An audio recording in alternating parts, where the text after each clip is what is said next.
Greetings, adventurers. This is DM Kurt, and right now I'm at an intersection. I'm at a hinge, and I'm at that hinge in two different campaigns.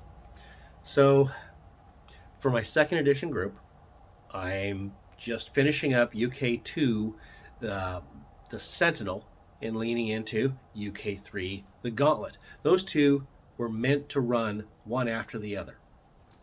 And it's real easy to slap second edition mechanics on top of the first edition modules because the stat blocks are so similar, even though it does lean uh, real heavily on Fiend Folio. You can still make it work, no problem. Uh, the fifth edition game, a little harder. Okay, so I ran first edition's N1 against the Cult of the Reptile God, slapped 5e mechanics on top of that, and I put a vote up. I said, hey, folks, let me know what you want to run, and what you want to play. I'm willing to run Spelljammer. I'm willing to run something from the Underdark, or I'm willing to run something else if you give me an idea. And the votes ran for Underdark. Cool. So I'm running second edition's Night Below, the box set from Carl Sargent. Uh, it's been a fabulous one over the years. A lot of people have enjoyed it. The thing is, you can't find the actual original box set anymore unless you're willing to pay hundreds of dollars on eBay. So, trip over to Drive-Thru and grab a cheap PDF. It works the same, other than the mapping is just, a fold-out map is an 8 by 11 page. That doesn't work great, but okay. So, these two have nothing to do with each other. So you can either run one of them and then stop and then put out some hooks for the other one, or you can try to mesh them together, and that's what I'm doing. So I added a few clues from one into the other, and I took some NPC names from one and I'm going to add them into the other, and that's going to be my link. So in N1, I took the Night Below potions of domination and had those laying around the lair of the bad guy, and had that help explain why the charm abilities of the Naga worked for such a long period of time, where they could basically enslave a village, which charm spells don't work that way in 5e normally, but the potions explain that. Works fine. And I left a note in the bad guy's lair in N1 that's going to lead to one of the NPCs in Night Below. So we made it mesh. This is not an act of brilliance that I'm doing. It's just a DM tool. It's just you, the DM, sitting down and saying, hey, I got to make these things mesh.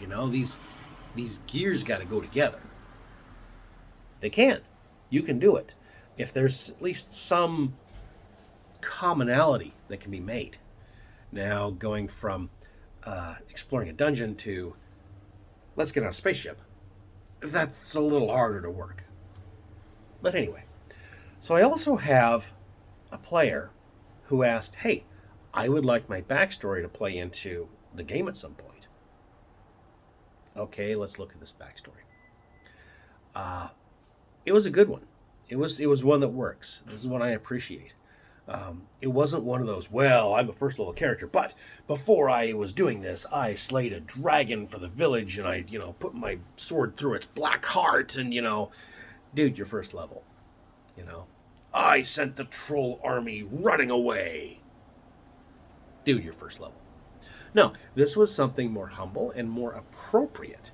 This was, this first level paladin, who's now fourth. This first level paladin came from a very small town, and this very small town had a mine. Now the mine's been taken over by goblins who are forcing the humans to work. This is some Appalachia stuff. This is Coal Miner's Daughter. If you remember that song by Loretta Lynn, who very recently passed away, unfortunately. Music legend.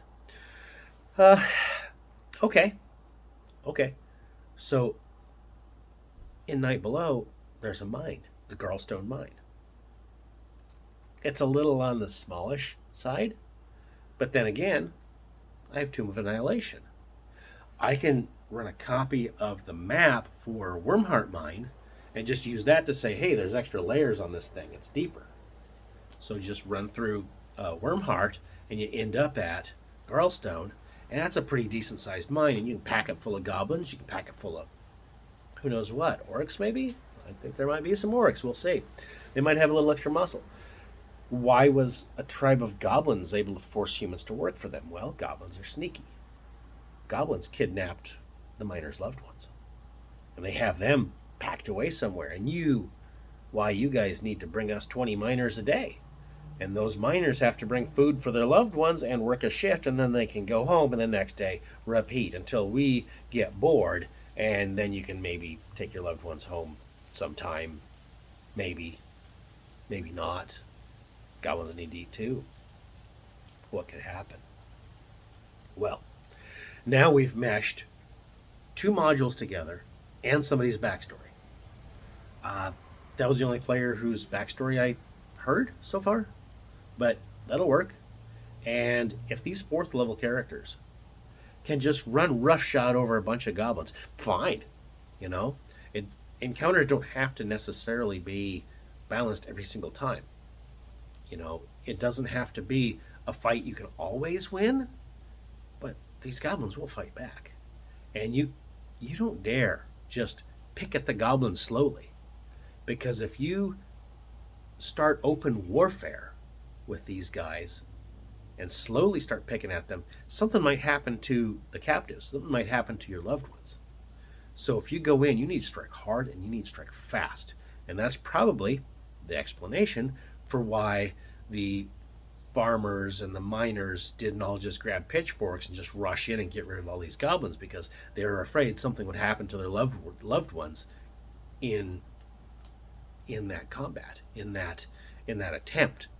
And if they failed at the raid, the price would be too heavy for the heart to bear. So I think this is going to work out quite well. Hope so, at least. But anyway, I'm looking forward to it. I'm happy with both my 2E and my 5E players. Damn Kurt, out.